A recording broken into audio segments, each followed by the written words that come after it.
Hey guys, so I'm still joining you via video. Um, Yet another game. We had Monday night games almost all of January. I just wanted to talk a little bit about Blink of an Eye, our week 2 reading, and some of the things that I thought were really interesting. Um, I liked how he said in chapter 4 that suggestion is always more effective than exposition. As a writer, exposition is hard to avoid, but when I see it on screen, it's one of my biggest pet peeves. Um, I think exposition is lazy storytelling, and I agree with him that suggestion is so much better.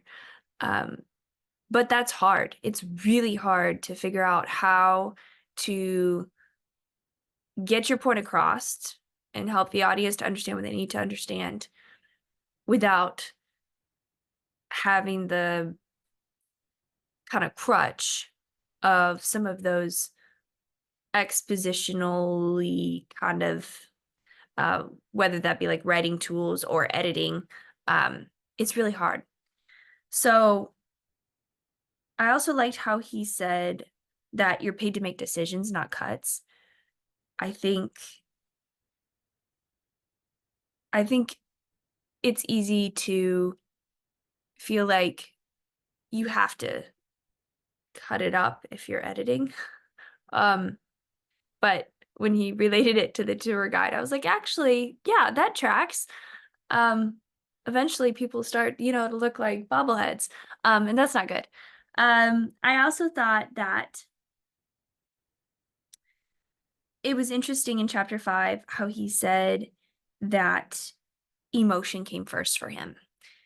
I know for me, especially as a new editor or beginner editor, that I really often feel like it's easy to do the theoretically right thing instead of being willing to do the emotional thing. I feel like the emotional thing is something I haven't earned yet. I don't have enough experience to make the emotional edit. I need to make the theoretically correct, fits in a box edit.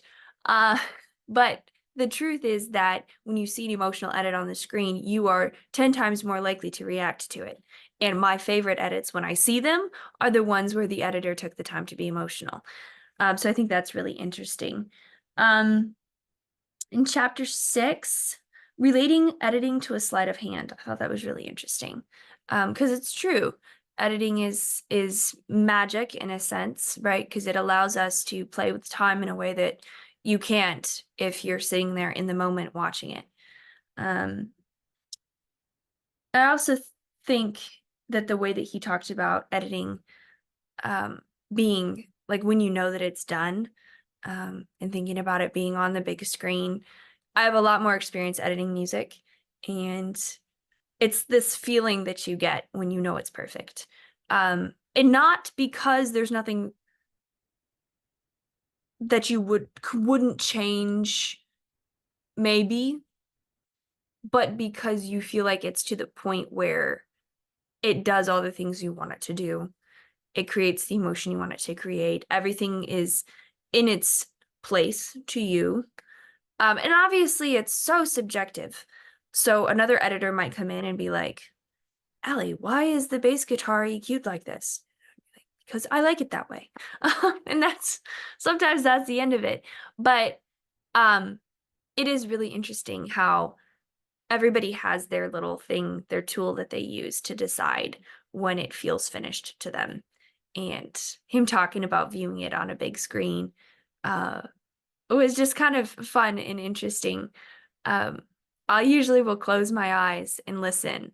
And if I can listen to it once without changing anything, and I can just get lost in it and actually come out of my editor brain and just sit there and just listen and let the music wash over me, then I know that it's finished. And that's, I think, similar to how he related to the audience. And if he can watch it like he's watching it in a theater, then he knows it's done.